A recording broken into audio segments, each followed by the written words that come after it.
আসসালামু আলাইকুম। ওয়েলকাম জানাচ্ছি আমার নতুন চ্যানেল আরএনএফ কিচেন থেকে। আজ রান্না করব খাসির মাংসের বিরিয়ানি।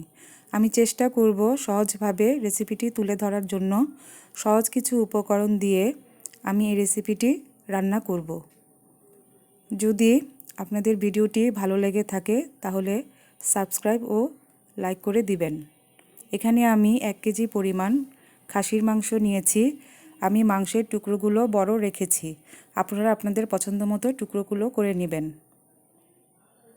এখানে আমি 2 টেবিল চামচ পেঁয়াজ বাটা নিয়েছি, 1 টেবিল চামচ রসুন বাটা, 1 টেবিল চামচ আদা বাটা, 2 টেবিল চামচ বাদাম বাটা নিয়েছি। এখানে অল্প পরিমাণ হলুদের গুঁড়া নিয়েছি, 1 চামচ মরিচের গুঁড়া, 1 চামচ ধনে গুঁড়া, 1 চামচ জিরা গুঁড়া নিয়েছি এবং 1 চামচ বিরিয়ানি মশলা নিয়েছি। এখানে আমি হাফ কাপ দই নিয়ে তাকে ফেটিয়ে নিয়েছি। আমি এখানে 1 টেবিল চামচ টমেটো সস নিয়ে নিব। এখন আমি মাংসগুলোর সাথে সবগুলো মশলা এক এক করে মিশিয়ে দিব। প্রথমে বাটা মশলাগুলো দিয়ে দিচ্ছি, এরপরে আমি ফাঁকি মশলাগুলো দিয়ে দিব এবং দই দিয়ে দিব। দই দিয়ে দেওয়ার পরে আমি পরিমাণ মতো লবণ দিয়ে দিব। আমি এখন টমেটো সস দিয়ে দিব। দেওয়ার পরে আমি এখন মাংসের সাথে মশলাগুলোকে ভালোভাবে মিশিয়ে নিব। এমনভাবে মেশাবো যাতে মশলাগুলো মাংসের সাথে যাতে ভালোভাবে মিশে যায়। আমি এইভাবে ম্যারিনেট করে নিব। ম্যারিনেট করে আমি 1 ঘন্টা রেখে দিব। আপনার যদি সময় না থাকে আপনারা সাথে সাথে রান্না করে ফেলতে পারবেন। আমি এখন পরিমাণ মতো তেল দিয়ে নিব।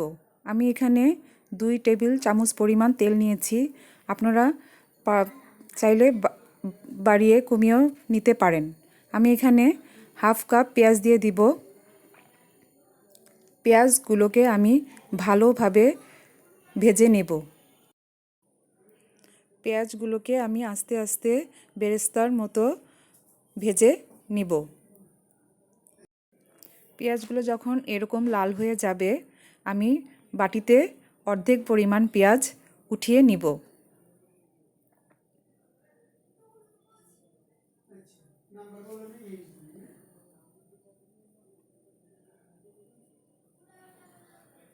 এখন আমি ম্যারিনেট করা মাংস দিয়ে দিব।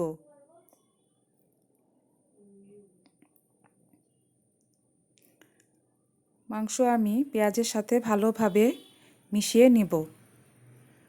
ভালোভাবে মেশানোর পর আমি মশলা মেশানো পানিটা দিয়ে দিব। দিয়ে আবার ভালোভাবে মিশিয়ে নিব। এখন আমি 4টি কাঁচামরিচ দিয়ে দিব। এতে মাংসের ফ্লেভার খুব ভালো আসে। তারপর ঢেকে দিব 10 মিনিটের জন্য। 10 মিনিট পরে ঢাকনা উঠিয়ে আমি হাফ মগ গরম পানি দিয়ে দিব। ঢাকনাটি ঢেকে দিব মাংস সিদ্ধ হওয়ার জন্য। এখন আমি হালকা কুসুম গরম পানিতে 2 টেবিল চামচ গুঁড়ো দুধ দিয়ে দিব এবং দেওয়ার পর আমি ভালোভাবে মিশিয়ে নেব। দুধ মেশানোর পরে আমি 1 চামচ কেওড়া জল দিয়ে দিব। আপনারা কেওড়া জল দিতে চেষ্টা করবেন। এখন আমি জাফরান দিয়ে দিব। জাফরান দিয়ে ভালোভাবে দুধের সাথে মিশিয়ে দেব। দুধের সাথে মেশানোর পর আমি সামান্য পরিমাণ চিনি মিশিয়ে দেব এবং আধা ঘন্টা রেখে দিব। এখন আমি 2 মগ চিনি গুঁড়া চাল নিয়ে নিব। আমি এই মগটি ব্যবহার করেছি চালের জন্য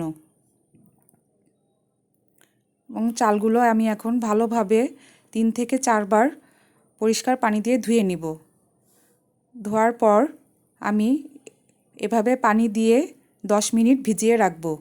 ভিজিয়ে রাখার পর আমি ছাঁকনি দিয়ে ছেঁকে নিব। এখন মাংস এভাবে হয়ে গেলে তেল যখন ভেসে উঠবে তখন আমি ঝোল ও তেলগুলো বাটিতে নিয়ে নিব।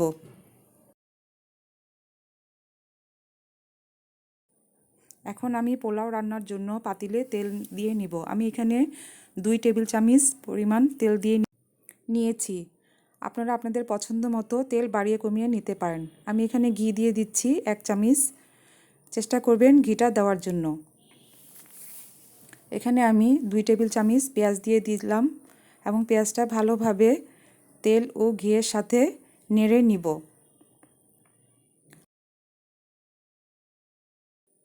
যখন পেঁয়াজগুলো লাল লাল করে ভাজা হবে, মাংসের ঝোল ও তেলগুলো আমি পেঁয়াজের সাথে মিশিয়ে নিব। ভালোভাবে মেশানোর পর আমি ছেঁকে রাখা পোলাওর চালগুলো দিয়ে দিব এবং পোলাওর চাল এবং ঝোলের সাথে ভালোভাবে মিশিয়ে নেব এবং 3 থেকে 4 মিনিট আমি চালগুলো ভালোভাবে ভেজে নেব। ভেজে নেওয়ার পর 2 মগ চালের জন্য আমি এখানে 3.5 মগ গরম পানি দিয়ে দিব।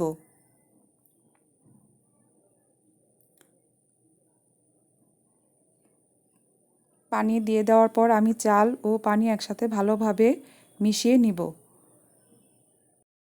এখন হাফ চামচ আমি বিরিয়ানি মশলা দিয়ে দিব এবং পরিমাণ মতো লবণ দিয়ে দিব। 5-6টি কাঁচামরিচ আপনারা যদি ঝাল খান তাহলে দিয়ে নেবেন এবং ভালোভাবে নেড়ে নিব এবং 5-6 মিনিটের জন্য ঢেকে দিব। 5-6 মিনিট পরে ঢাকনাটা উঠিয়ে যখন দেখব যে চালের সাথে পানি লেগে গেছে তখন দুধে ভেজানো জাফরান ও কেওড়া জল দিয়ে দিব। দিয়ে আবার ঢেকে দিব। ঢাকনা উঠিয়ে যখন দেখব যে পোলাও 90% হয়ে গেছে তখন মাংসগুলো আমি দিয়ে দিব।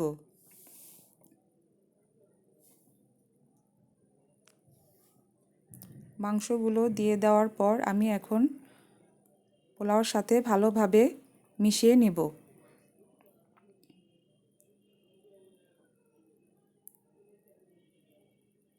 এখন আমি আলু বোখরা, কিশমিশ, কাঁচামরিচ এবং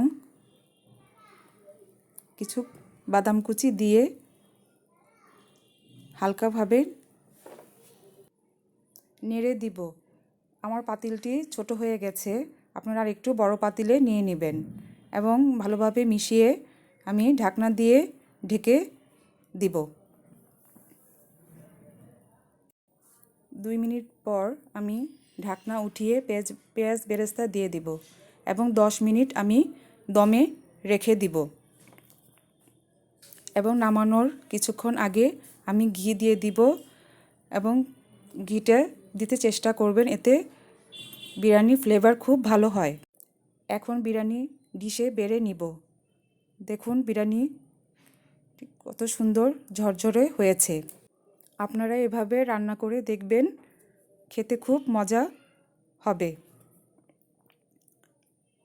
আমি এখন পরিবেশন করে নিব। আপনি আপনার পছন্দ মতো পরিবেশন করে নিন। আমার ভিডিওটি এতক্ষণ দেখার জন্য ধন্যবাদ। আল্লাহ হাফেজ।